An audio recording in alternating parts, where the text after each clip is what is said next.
Hey everyone, Fuzz here. Today I'll be talking about a compilation of stories posted by a single DM. Enjoy. Have you ever had to kick a player out or drop a group? If so, what happened? Going from a forever DM to dropping my group, I agreed on rotating the role of DM, but nobody ever prepared anything. I ended up as the DM for 4 years. The players would murder Hobo until they died, create a new character, and then repeat the process. They didn't listen during session 0. They would come at least an hour late to every session, which was always at my place. I decided to run Curse of Strahd. I prepared the whole campaign, wrote a physical letter as a plot hook, a physical letter they could hold tangibly as players in their hands. Darkened paper with coffee, wax seal, everything, calligraphy. They can't read it. They throw the letter away. You want more? Sure.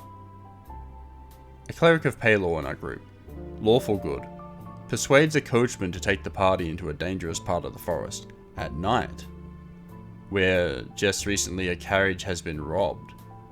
I do my best as DM to emphasize that they should prepare, gear up, and don't go at night.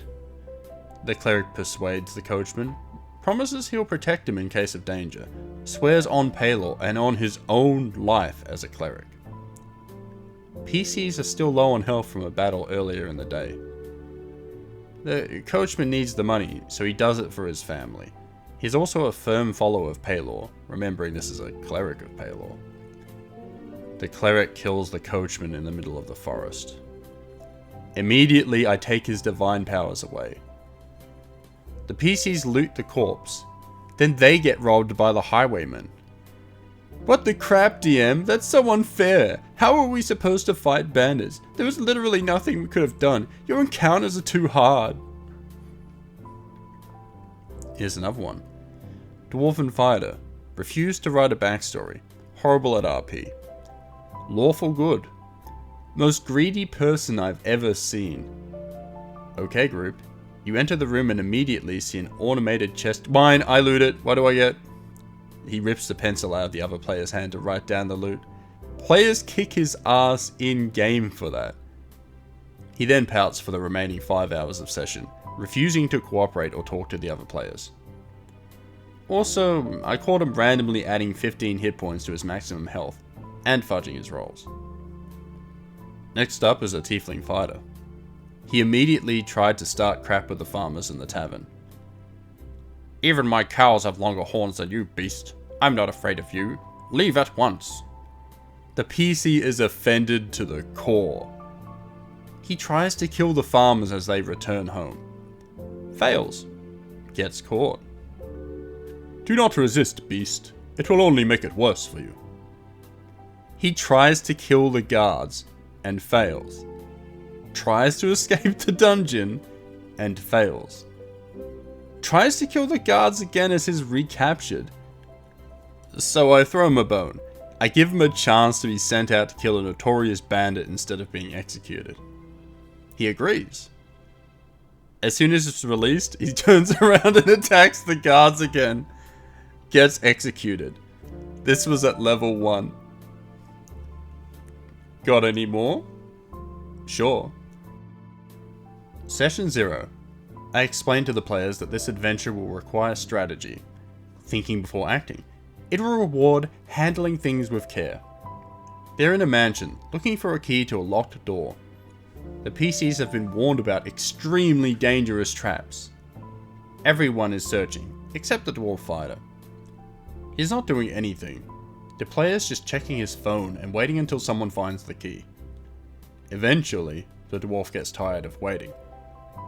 I kicked the door in. There's a button on the wall behind the door that's only activated when the door slams against it with full force. i.e., protection against forceful entry. So the door swings open and it slams against said button on the wall. So the ballista fires. The dwarf, already low on health from trying to fight a shadow with his axe, gets crit. Dwarf gets nailed through the head with a massive ballista bolt, and is now dead. He gets upset.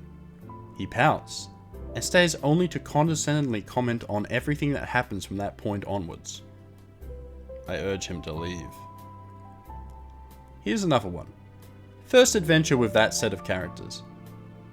The PCs run into a forest at night instead of following the path. Get lost. They're blaming me, saying getting lost in a forest is unrealistic. Start lighting the forest on fire. Yeah, that's gonna go well. A group of druids start attacking them, having seen them lighting the forest on fire. Refuse to stop lighting things on fire. Try to run away. The fire they made is cutting off their own paths of escape. The level 1 cleric thinks casting Create Water is enough to stop the massive forest fire. What the crap, DM? How are we supposed to get out of this? The PCs refuse to surrender. The whole party dies. I asked them what the flip they were thinking lighting the forest on fire. I don't know, DM. It seemed reasonable at the time. You're probably starting to see my character's MO. First they get themselves in unsalvageable situations, then complain about not having a way out. It boils down to, if you do this, you will die. I do this, you die. Wow, that's so unfair! They rarely manage to get past level 1. They usually, immediately derail my campaign, screw everything up, and die. Each time they die, I end up spending hours helping them make all new characters, because they just can't make characters by themselves either. They refuse to learn the rules, and they cheat whenever I'm not around. Wow guys, that's a nice little set of stories this guy's told. You know, I remember there's an old saying that you'll see popping up all across the different Reddits and forums and such like that. They'll say, it's better to have no group than a bad group. But I know from experience that if you really want to play D&D, even just having a bad experience of the group and then just being able to go about the group later on, it still is better than no group. So you can see a lot of people like getting to this point where they'll put up even with something like this. But it's really hard to imagine a DM putting up with something like this. The DMs are in they're much higher commodity than a player, you know. For every player, it's like you need 4 or 5 players for every DM, you know what I mean? So like, I don't know, he must have been in a pretty sour state, or had real big social anxiety problems in order to put up with that for that long. Anyway, if any of you guys have any stories like that, I'd appreciate it if you popped into our Discord and posted it down in there. I may even read it on the channel. Yeah, stay safe and have a good one.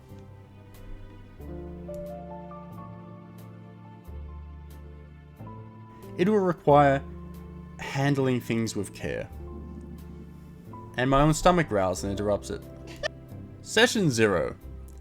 I explain to the players that this adventure will require what? Do not resist, beast. It will only make it worse for you. Damn it! That was the cat. That was the cat. Tell me you're saving the recordings. I definitely saved that recording of you asking if I was saving recordings. He's upset. He pouts. Stays on low. Cat's making noise in the background. Come here, Archer. Listen here, you little jerk. No, stop making more noise. No. I had you on the bed. I'll stay on the bed. Alright, you gotta keep that beast under control, alright? Gotta give it corporate cuddling. Corporate? Corporal cuddling. Yeah. Gets a chance to be sent out to kill a notorious bandit instead of being... That's the story. No! Cat! No! I just want to record my video! No!